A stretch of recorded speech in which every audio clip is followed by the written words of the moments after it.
आज की क्लास में मैं आप लोग को बताऊंगी कि हम सैलून्स में किस तरह से नॉर्मल पेडिक्योर करते हैं, जिसमें हम किसी भी मशीनरी आइटम्स यूज़ नहीं करते हैं और क्या क्या प्रोडक्ट हम लोग यूज़ कर सकते हैं। सबसे पहले टब के अंदर हम अपने क्लाइंट्स के पाँव को डिप कर देंगे और पानी इतना गर्म होना चाहिए जितना क्लाइंट बर्दाश्त कर सकता है। बिल्कुल नीम गर्म पानी मत लीजिएगा, थोड़ा सा हॉट वाटर होता है ना, तो इससे पैरों को काफ़ी रिलैक्स मिलता है। और पानी के अंदर आप लोग क्या क्या ऐड कर सकते हो, आप लोग शैम्पू ऐड कर सकते हो, सॉल्ट ऐड कर सकते हो। इसके अलावा बहुत सारे और भी ब्रांड्स के प्रोडक्ट्स आते हैं, जैसे डिफरेंट डिफरेंट टाइप के सॉल्ट्स होते हैं, फ्रेगनेंस होते हैं, उसको आप लोग पानी के अंदर डिप कर सकते हो। फ्लावर पेटल्स भी डाल सकते हो। बट ये सारी चीज़ें जो है ये हमारे एडवांस पेडिक्योर में आती है। हम लोग एक नॉर्मल पेडिक्योर कर रहे हैं, तो आप लोगों को सिर्फ पानी या फिर आप सॉल्ट ऐड कर सकते हो या फिर आप लेमन भी डाल सकते हो अगर क्लाइंट के लेग्स के ऊपर बहुत ज़्यादा स्पॉटिंग या ब्लैक ब्लैक धब्बे हो तो। अच्छा, अभी जो मैंने टूल्स शो किए थे, ये एक ब्रश था और दूसरा फुट रेजर था। आपको क्या करना है, जब आप पानी में पैरों को डिप कर दोगे ना, तो इसके बाद आप इस तरह का ब्रशिंग लेकर अच्छी तरह से, ब्रश में भी आप थोड़ा सा शैम्पू ऐड कर सकते हो और इससे अच्छी तरह से हम लोग ब्रशिंग कर लेंगे। ठीक है, इससे क्या होता है, जितनी भी डेड स्किन होती है या फिर हमारे जो पोर्स होता है ना, उसमें जितना भी डस्ट और डर्ट होता है ना, वो रिमूव हो जाता है, या फिर जो ब्लैक स्पॉटिंग होती है वो काफ़ी हद तक हम इसको लाइट कर लेते हैं। अब ये जो टूल यूज़ हो रहा है इसको हम लोग कहते हैं फुट रेज़र। अच्छा, फुट रेज़र अगर आपकी क्लाइंट की बहुत एरिया फटी हुई है या बहुत ज़्यादा डेड स्किन है तो आप इसको पहले यूज़ कर लोगे पाँव को टब में डालने से पहले। लेकिन मेरी इस क्लाइंट के पैरों में इतना ज़्यादा डेड स्किन या एरिया फटी हुई नहीं थी, तो इसको मैंने वेट तरीके से ही यूज़ कर लिया था। बट अगर क्लाइंट के पैरों पे बहुत ज़्यादा एरिया फटी हुई है, बहुत ज़्यादा डेड स्किन है, तो फिर आप इसको पहले यूज़ कर लोगे, फिर पानी डिप करोगे और फिर ब्रशिंग करोगे। ठीक है, मैंने क्लियर कर दिया है। और अगर नहीं है इतना ज़्यादा तो आप इसको बाद में भी यूज़ कर सकते हो। अच्छा, नॉर्मल पेडिक्योर में यूजुअली मैं क्या प्रोडक्ट यूज़ करती हूँ कि जो मेरे पास फेशियल के प्रोडक्ट्स में चीज़ें बच जाती है ना, कभी किसी की मसाज क्रीम बच जाती है, कभी किसी का क्लिनजिंग बच जाता है, कभी किसी का स्क्रबिंग बच जाता है, तो उसी में से मसाज या स्क्रब या फिर क्लिनजिंग या स्क्रब में 2 चीज़ें उठाती हूँ और उससे हमें नॉर्मल पेडिक्योर करती हूँ। ठीक है। अच्छा, मैंने जो है आप लोगों को पूरे ऊपर तक का पेडिक्योर बताया है, बट मेरे पार्लर में जो नॉर्मल पेडिक्योर होता है वो जस्ट एड़ियों तक ही होता है और इसके चार्जेस मैं 400 to 500 चार्ज करती हूँ। अगर कोई क्लाइंट कहता है कि इससे पूरा ऊपर तक कराना है मसाज, तो फिर हम इसके 200-300 रुपीज़ एक्स्ट्रा चार्ज कर देते हैं। बट मेरे पार्लर में नॉर्मल पेडिक्योर सिर्फ एड़ियों तक ही होता है और यूजुअली सारे पार्लर्स में भी इसी तरह से होता है।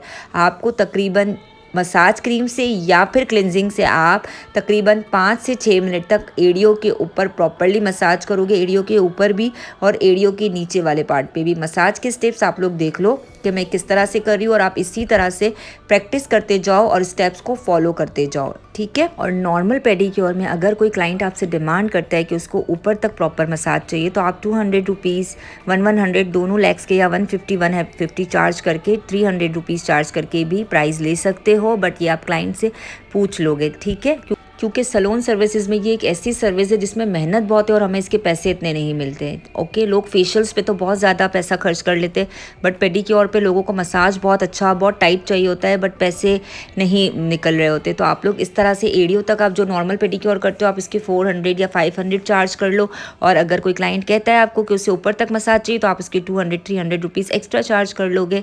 ठीक है, अच्छी तरह से आप मसाज करोगे पैरों के ऊपर, प्रॉपर्ली स्टेप्स को आप देखते जाओ और सेम इसी तरह से आप अपने क्लाइंट के ऊपर भी फॉलो करते जाओ। और इस स्टेप में मैंने आपको बताया कि आप क्लिनजिंग भी यूज़ कर सकते हो और मसाज भी यूज़ कर सकते हो। तकरीबन 5 से 6 मिनट तक आपको मसाज करना है। नंबर 2 पे हम लोग जो यूज़ कर रहे हैं वो है स्क्रब। आप लोग किसी भी ब्रांड का स्क्रब ले सकते हो। मेरे पास यूजुअली यही था कि ये फेशियल सेट पड़ा था, इसकी कुछ चीज़ें रह गई थी, तो मैं इसी से काम कर रही थी, नॉर्मल पेडिक्योर और नॉर्मल मैनिक्योर में। ठीक है, अच्छी तरह से आप हाथों को वेट करके ब्लैक्स के ऊपर स्क्रब को फैला दोगे, अच्छी तरह से स्क्रबिंग करोगे। अच्छा, स्क्रबिंग से क्या होता है कि जो हमारे पैरों के पोर्स होते हैं ना, इसके अंदर जितना भी डर्ट होता है, डस्ट होता है, डेड स्किन होती है, वो अच्छी तरह से रिमूव हो जाती है और हमारे पैर बहुत सॉफ्ट और स्मूथ हो जाते हैं और क्लाइंट को भी बहुत अच्छा लग रहा होता है। अच्छा, पैर है ना, तो आप पैरों के ऊपर टाइटली स्क्रबिंग भी कर सकते हो, बट याद रहे कि कुछ क्लाइंट्स हमारे पास ऐसे आते हैं जिनकी स्किन बहुत ज़्यादा सेंसिटिव होती है। इवन लेग्स की यूजुअली स्किन तो टाइट होती है, हार्ड होती है, बट कुछ क्लाइंट्स की स्किन बहुत सॉफ्ट होती है, बहुत थिन होती है।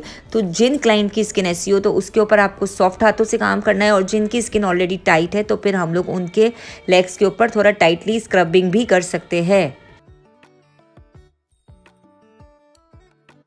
अच्छा, आप लोग मसाज को भी साथ-साथ फ़ोकस कर रहे हो ना। आप देखो मैं किस तरह से पीछे की तरफ मसाज कर रही हूँ, किस तरह से फ्रंट की तरफ हो रहा है, लेग्स के ऊपर, किस तरह से फुट के ऊपर हो रहा है। तो आपको ये सारे स्टेप्स को देखना है और सेम इसी डायरेक्शन में आप फॉलो करते रहोगे और 3, 4, 5 बार करोगे तो आपकी बहुत अच्छी प्रैक्टिस हो जाएगी। और आपको क्लिनजिंग में दोनों पैरों को मिला के तकरीबन 6 to 7 मिनट्स देने हैं और स्क्रबिंग में 5 to 6 मिनट्स देने हैं, ठीक है। मतलब टोटल मसाज का जो टाइम हो जाएगा आपका दोनों पैरों का मिला के 1 तो 6 और 6 12 मिनट, मतलब 10 से 12 मिनट आपको नॉर्मल जो पेडिक्योर है इसमें आप मसाज करोगे। ऐसा नहीं कि आप 10 मिनट एक पैर को दो, 10 मिनट दूसरे पैर को दो, नहीं, आप नॉर्मल पेडिक्योर कर रहे हैं तो आप 5 to 6 मिनट स्क्रबिंग में दोगे दोनों लेग्स को, मतलब 2 to 3 मिनट्स तक आप एक ही पैर के ऊपर मसाज करोगे। स्टार्ट में अगर आपको टाइम ड्यूरेशन समझ नहीं आता है तो आप अपने सामने घड़ी रख कर भी काम कर सकते हो, ठीक है। ये मैं बिगनर्स के लिए बता रही हूँ। अच्छा, जब आपकी क्रीम और मसाज मतलब क्लिनजिंग और स्क्रबिंग हो जाए या मसाज और स्क्रबिंग हो जाए तो आप पैरों को टॉवल से क्लीन कर लोगे, वेट टॉवल से, या फिर पानी में डाल के उसको डिप करके प्रोडक्ट निकाल के क्लीन करके ड्राई करके आप टूल्स को यूज़ करोगे। जैसे कि अभी जो मैं टूल्स यूज़ कर रही हूँ ये है क्यूटिकल रिमूवर। इससे क्या होता है कि हमारी जो नेल्स के पास साइडों में जितनी भी एक्स्ट्रा स्किन होती है ना उसको हम कट कर रहे होते हैं। टूल्स की एक प्रॉपर वीडियो मेरे पास रेडी हो गई है कि हम इसको किस तरह से यूज़ करते हैं, वो मैं यहाँ डिटेल में करीब से क्लोजअप करके भी शेयर कर दूँगी। अच्छा, अब ये जो मेरी क्लाइंट है ना, इनके नेल्स के पीछे और इनके फुट के पीछे थोड़ी थोड़ी डेड स्किन थी, तो क्यूटिकल रिमूवर से आप उस डेड स्किन को भी बहुत ही आराम से रिमूव कर सकते हो। क्योंकि अभी इस वक्त जब पाँव पे मसाज हुआ होता है, पैर डिप होते हैं पानी में, तो हमारी स्किन बहुत ही ज़्यादा सॉफ्ट हो गई होती है, ठीक है। तो बहुत ही इजीली सारी डेड स्किन और जितनी भी एक्स्ट्रा स्किन होती है वो बहुत ही आराम से रिमूव हो जाती है। अच्छा, मेक श्योर रहे कि इन टूल्स को आप सबसे पहले अपने हाथों पे यूज़ करोगे ताकि आपको प्रेशर का आइडिया हो कि आपको कितने प्रेशर के साथ क्लाइंट्स के ऊपर काम करना है। अदरवाइज़ क्या होता है कि हम जब तक अपने हाथों या पैरों पे काम नहीं करते ना तो हमें समझ नहीं आता है प्रेशर का, और इस तरह से हम क्लाइंट्स के हाथ पाँव को ज़ख्मी कर देते हैं। अच्छा, अब जो ये टूल है ये है ऑरेंज स्टिक, और ये अंदर में जितनी भी क्रीम्स है, नेल्स के अंदर डस्ट है या एजेस पे जितनी भी डस्ट है उसको रिमूव करने में काम आती है। ये रॉड में भी अवेलेबल है और वुड में भी आती है, बट मेरे हिसाब से मैं सजेस्ट करूँगी आप लोग उसको वुड में यूज़ किया करें ताकि सेप्टिक या कुछ भी होने का खतरा ना हो, कोई भी इससे फंगल इन्फेक्शन ना हो, ठीक है। यूजुअली लोगों को स्टील या रॉड वाली चीज़ें सूट नहीं करती है और ये वुड वाली बहुत इजीली मिल जाती है। और किसी के पैर है या फंगल इन्फेक्शन है तो आप इसको डिस्कार्ड भी कर सकते हो और ये बहुत चीप मिलती है, तो आप न्यू क्लाइंट के ऊपर न्यू भी यूज़ कर सकते हो एवरी टाइम, ठीक है, ऑरेंज स्टिक को। मेरी इस क्लाइंट के जो है ना नेल्स फाइल थे तो उनको नीड नहीं थी, अदरवाइज़ आप क्लाइंट के नेल्स फाइल करके उनको कट करके भी दे सकते हो और बस फिर आपका काम ख़त्म हो जाता है एक नॉर्मल पेडिक्योर का। इसके तो आप लोगों को नॉर्मल पेडिक्योर समझ आया। अब मैं ब्राइड को किस तरह से हम लोग पेडिक्योर कर सकते हैं उसकी वीडियो भी आप लोग के साथ शेयर करूँगी। आप लोग चैनल पर बने रहो। अल्लाह हाफिज़।